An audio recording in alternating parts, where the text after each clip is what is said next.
Cool. Hi everyone. My name is Mark Salvin. I'm a lead software engineer at Beamly, and I'm going to talk to you quickly today about visual regression testing, your component library. So why use visual regression testing? So traditional testing strategies such as unit, integration, end-to-end testing, they're really good for collectively verifying the correctness and functional behavior of your programs. They won't protect you against visual regressions. When does it work well? So it works really well for when you have static content. It works less well for when you have dynamic content, such as when your site is powered by CMS, as your tests will become really brittle. In my opinion, it's really well suited for component libraries. So you can run your tests against your sort of component explorer if you have one in place. Here, your content will tend to be static, or at least within your team's domain, and therefore within your control. If you don't have a component explorer, then a simple static test page with your components hard-coded in place should be sufficient. So at Beamly, we're using a tool called Backstop.js, and Backstop.js is a really good free open source tool for running visual regression tests. It allows you to specify a selector or an array of selectors for actually defining the area of the viewport to capture for your snapshots.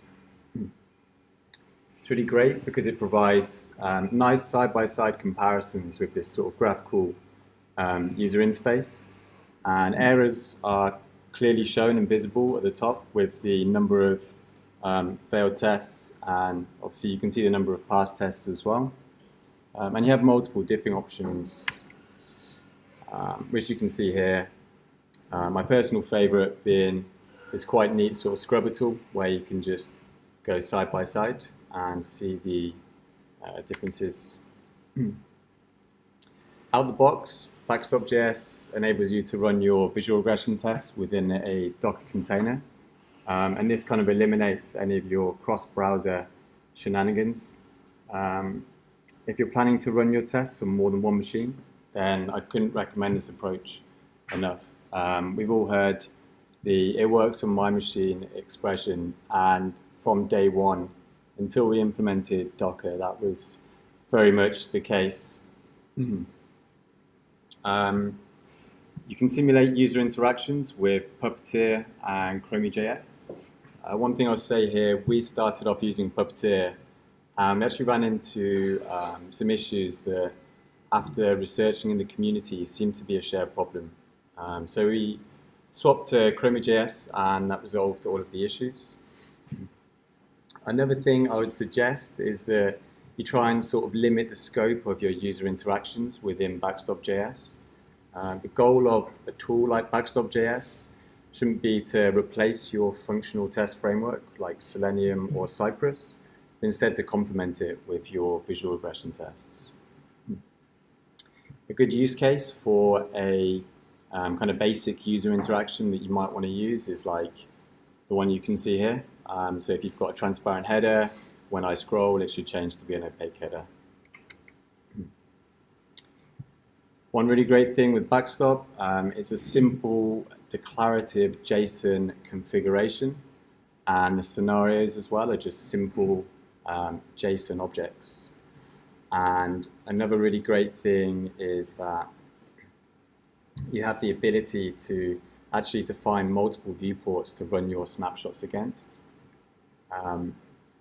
You can also define your JSON objects in JS, and this just enables you to build up your scenario objects in a more maintainable way.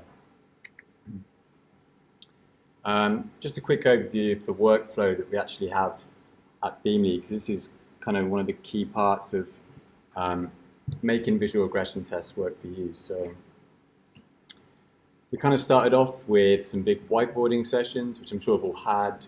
And we talked about the kind of North Star of what we'd want our perfect CI/CD setup for visual regression tests to be. But we soon realized that actually implementing this was going to be a bigger task than maybe we had time for at the time. So instead, we decided to take an alternative approach with the view to maybe reinvestigate this more sophisticated approach at some point in the future. So we're really lucky within our team to have a really great, dedicated, automated QA resource. And she was happy to become our kind of visual regression testing champion. So every morning she'll run our suite of visual regression tests, and she'll report back any design or layout regressions that she finds to the team in the team Slack channel. And we also formalized the change management process that involved our automated QA resource. So anytime we're adding a new component to the library or we're making a change to an existing component, we'll let her know once that change has been made.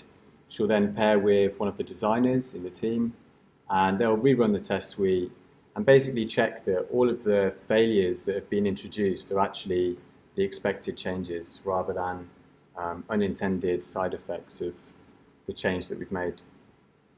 If everything looks okay, she'll then approve those changes, generate new reference images, raise a PR against our mono repo, and merge those reference images back into our main line.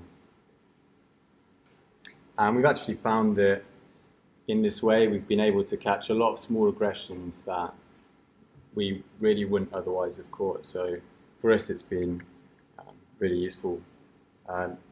Thanks a lot for listening.